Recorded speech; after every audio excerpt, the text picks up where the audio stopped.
Well, I'm out on a walk with a local walking group and we're on the byways at the minute, and we're heading to Cowstock, so I'm going to catch the group up and crack on. Well, we're walking on a track that's called Dead Man's Road, and that is quite simply because all the coffins from one area that didn't have a church had to come this road to go to the local church or a church in another parish, so hence the name Dead Man's Road. We're climbing out the valley and there's some nice views obscured by mist. It was the hottest day yesterday of the year so far, so this is quite welcome to be walking in this kind of cool weather. And the group are continuing up Dead Man's Road. I'm just tailing behind a little bit to enjoy the views. The town of Callington is sitting over there, and you can see right down through the valleys there. And I really am glad for this breeze to keep us cool. Boundary stone there for our local parish. Right, we've just finished the lane and we've come out to the actual main road now in Callington. Now I've no idea where I'm going now. I'm actually following the group. And as a curiosity, there's another boundary stone just in the middle of a industrial estate, and I'm surprised it survived this long. And as we leave the industrial estate, there are a couple more stones just in there marking the boundaries. We're now heading through the last bits of building and disappearing into the footpaths again. Queuing to get over the stye here at the moment. We're on the paths now and we're out in open field land. But the mist and rain has come in and the wind, so it's going to be a bit challenging to film any of this, but I'll try my best to bring you along. So obviously this is quite novel for me, walking with a group of people. I usually do everything alone and I'm enjoying it actually. It's quite nice to be going somewhere I don't usually go and not having to do the navigation myself. I'm just basically along for the ride. We're actually on the slopes to Kit Hill, but as you can see everything is obscured by that rain and mist, and it's a bit of a shame, but it does add a little bit of a shall we say a challenge to this walk in itself. On the slopes of Kit Hill, a lot of the ground is kind of like moory. I'm hoping we come into the lee of the or the shadow of the actual Kit Hill, which you can just see up there. You can just see the monument in the mist. I think if I zoom up you can just see it, but I've got to catch my compadres up at the minute.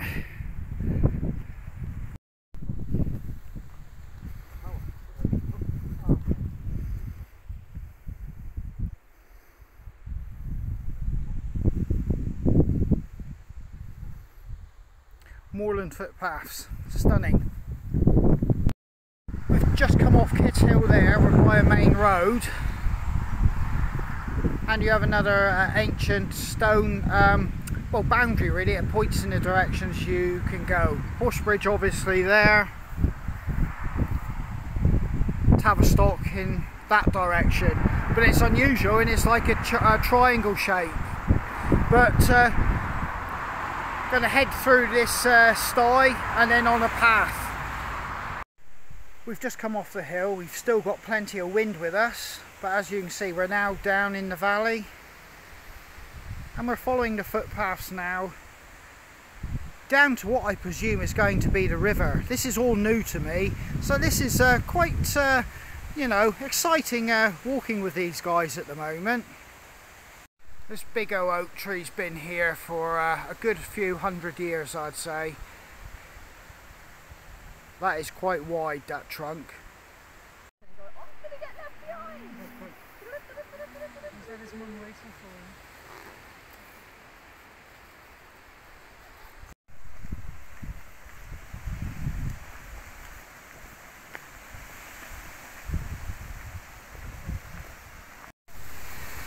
Yeah, the footpath now has gone into like a track with a load of like beech trees and leaves, and we've still got the wind, we haven't lost the wind yet. We've just escaped a bit of the wind. We've come down through a footpath into a wood block, and it forks off into a couple of directions, and we have a bridge structure here, but it's giving us some protection from the actual wind, which I'm grateful for at the moment. And as you can see, I'm coming up to that bridge. It's only a stream, it's not a full-blown river, but yeah, it looks like only cattle and foot walkers use this now. See the stream down there? That wall is a bit too high for me to look over here.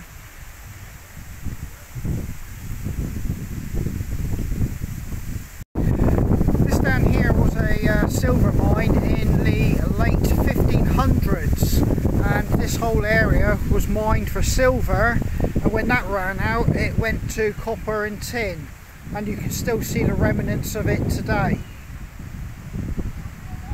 And there's actually a chimney stack there, and apparently the wheel would have operated in this built up structure here.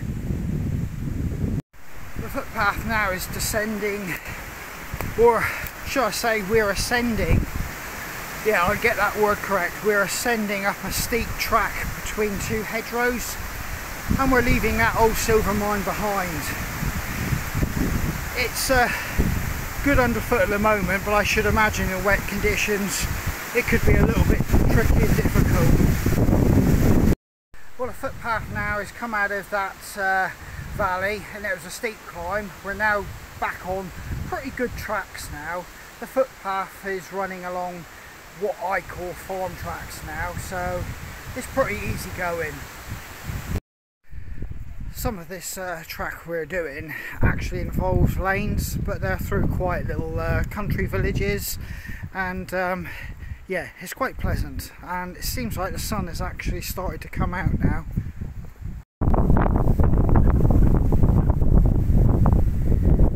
Kit Hill is now visible, and the corn looks like a sea of water. And we're going to descend down into the valley, but I love the way the corn is actually flowing. It looks like water, like sea waves. The path is now going down through a load of fields, and it's beside a hedgerow, and yeah, it's looking really nice now we're dropping out of that wind. It's got a real summery feel now.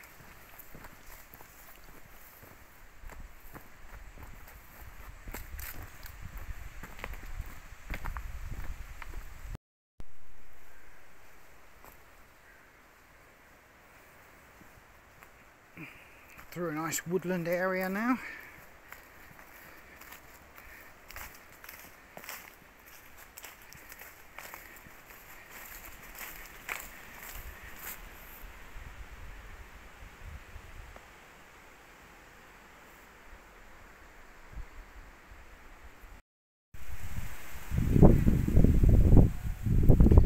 Nice church there, and you can see we're going to be descending down into the valley and into those woods and forests. We should encounter the actual river Tamar pretty soon, I should guess, and that's just me guessing without looking at a map.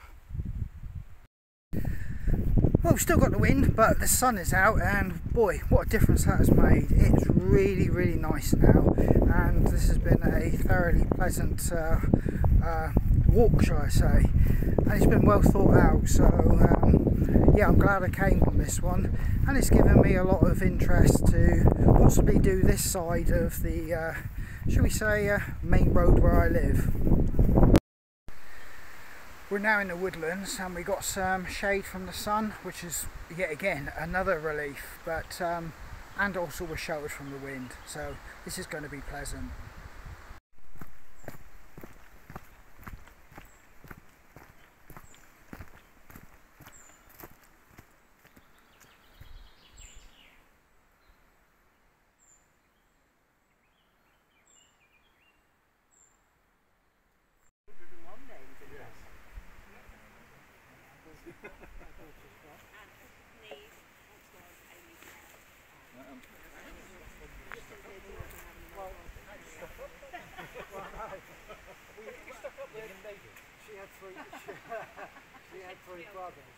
gave them all the choice of a name.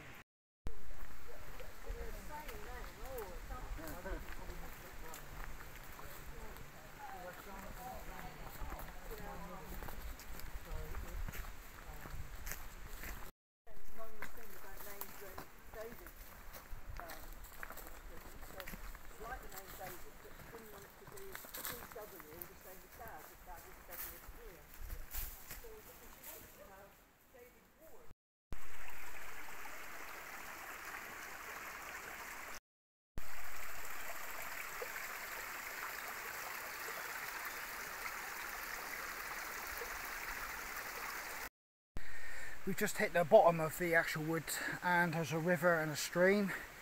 We're now going to start climbing out of this wood, and yeah, it's getting hot and I'm beginning to get a sweat on.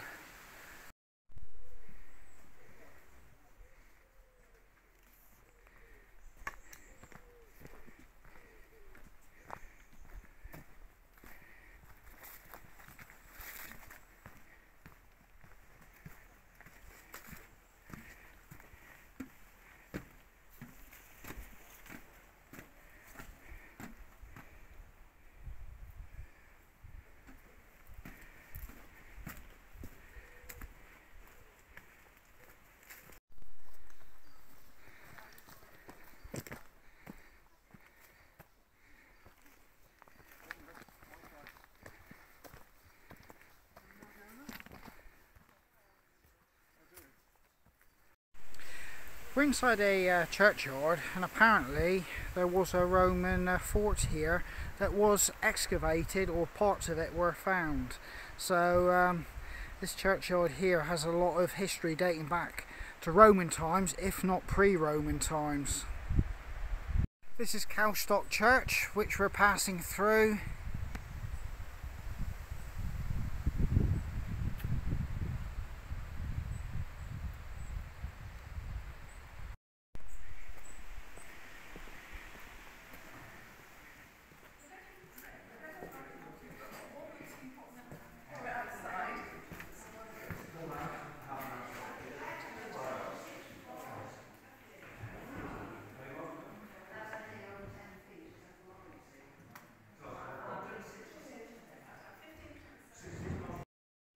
Right inside the bell tower, I'm going to go up and look at the new bells, but this is really tight. There's one more behind me. I'm right here. I'm up here. Yes, do be careful. Where's the camera? Where's the camera? It's up there, but I don't think it'll show us. Are you there, Gina? Can you go any further forward? Yeah. Or I'll go up here then, so that you can. I can't go any further forward. No, I'm sorry, I don't know your name, but you can come up onto this step if you like.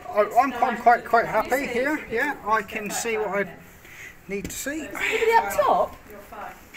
Sorry? Is there anybody up top? No, there's no one up top. No one up top, okay. No. And these are all new bells? No, these are 1773, cast by John Pennington, either in a field or at Stoke Limson. It's difficult to tell where. John Taylor. John Taylor rehung the bells. So in fact you'll see most of them have got things like this, which is Kevin J. Borlase, who's Dominic Tower Captain.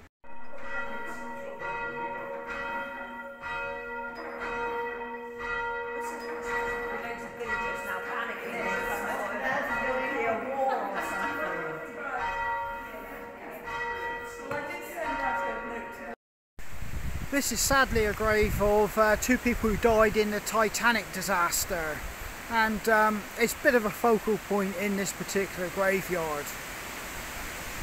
The grave of another person who sadly died on the Titanic. Well, I'm back home. We've got torrential rain, thunderstorms and near gale conditions, and the weather has really gone to pants. Thank God we finished that walk when we did. What you saw there was a charity walk in aid of some restorations to take place in a very ancient church. The bells, and there was the protection of the bats that live within that church. From what I'm led to understand, and I don't, even try to suggest I'm a bat expert, these are a particularly rare species of bat, and they've got legal protection, obviously, but on top of that, they want to help increase and enable their habitat within the church to be a better one for them to thrive there. So this was, a double-fold charity event which I took my place on, and I've thoroughly enjoyed it, and we've basically walked from church to church. You didn't see me leave the church, but it was only possibly 10 minutes down the road before I started filming. That simply was, I turned up late, and it was a bit of a get together, throw my stuff on and get ready and out the door, so to speak, and get on the trail with these guys. And I didn't want to be flapping around with the camera till I was fully up and running. Not really a good way to start a hike, but it was a fantastic hike. If you've stayed with the whole hike through this video, I'm sure you'll agree the weather conditions were up and down, but it was a fantastic walk through, shall we say, some ancient Cornish history, some beautiful landscape, and indeed, to finish up in that gorgeous old church and see the bells that they've had restored was truly an honour to be able to go up into that tower and see that, because not many people do get to go up there and view those bells. I hope you enjoyed this hike with me, and this is Andy from Folklore Hiking Sticks. I hope to see you on the trail again.